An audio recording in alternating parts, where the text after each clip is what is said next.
The ancient Cynics. Ancient Cynicism was the philosophy of rejecting materialism and conformity. Diogenes, who lived from 412 to 323 BC, was one of the founders of Cynicism, a philosophical school that emphasized asceticism, self-sufficiency, and the rejection of luxury. Unlike how we use the term cynical today to mean distrustful or pessimistic, ancient Cynicism was a school of thought that challenged social norms, rejected materialism, and embraced a life of simplicity and virtue. While few today live as radically as Diogenes, the core ideas of Cynicism still resonate. Cynicism remains a powerful reminder that happiness does not come from wealth or status, but from living authentically, free from unnecessary desires. Cynicism began in the 4th century BC, rooted in the teachings of Socrates, but was truly developed by his student Antisthenese, who laid its foundation. Antisthenese believed that happiness comes not from wealth or societal approval, but from virtue. Antisthenese' philosophy centered on the idea that virtue is the only true good and that it can be taught. He believed that happiness comes from moral virtue rather than external goods like wealth, power, or pleasure and self-sufficiency. However, it was Antisthenes' most famous student Diogenes that put Cynicism on the map. Few figures in ancient philosophy are as divisive as Diogenes of Sinope. To some, he is a radical thinker who exposed society's hypocrisies. To others, he is a crude provocateur who contributed little to society beyond self-indulgent antics. He called himself a citizen of the world. Diogenes became a citizen of the world after being exiled from his hometown of Sinope due to his involvement in a scandal involving the defacement of currency. The exact date of his arrival is uncertain. Most scholars believe he arrived in Athens between 370 and 365 BC. Antisthenes was not impressed. Upon reaching Athens, Diogenes sought out Antisthenes, the founder of Cynicism, to become his pupil. However, Antisthenes rejected him repeatedly, even threatening him with a stick.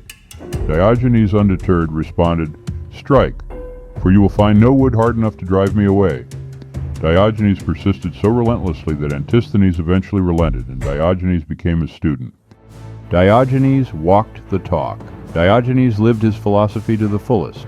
He abandoned all possessions except a cloak, a stick, and a small bowl, though he later discarded the bowl after seeing a boy drink water from his hands, realizing he didn't even need that.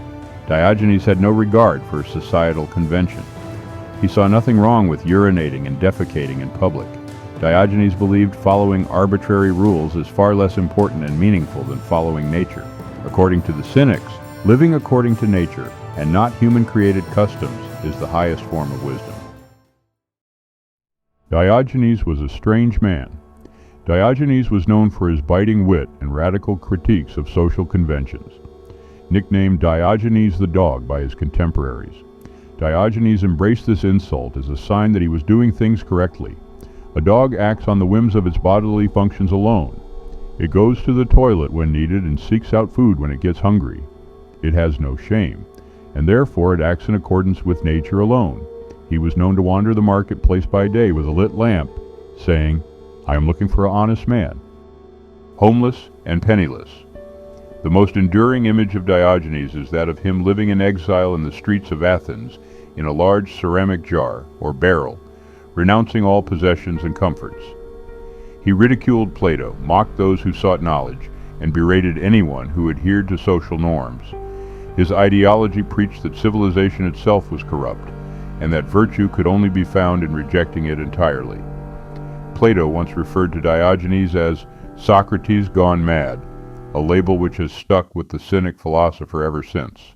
Diogenes even threw shade on Alexander the Great. One of the most famous moments in Diogenes' life was his interaction with Alexander the Great. According to legend, the conqueror sought out Diogenes and offered to grant him any request. Diogenes' reply, "Step aside, you're blocking my sunlight," to which Alexander allegedly replied, "If I were not Alexander, I would wish to be Diogenes," to which Diogenes allegedly replied, "If I were not Diogenes, I would wish to be Diogenes."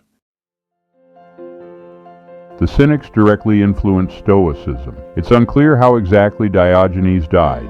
Some say he passed away from food poisoning, while others say he died of an infected dog bite. What we do know is that his dedication to living his philosophy passionately has drawn many critics, but also many admirers throughout the ages, including many of the ancient Stoics like Marcus Aurelius Seneca and Epictetus.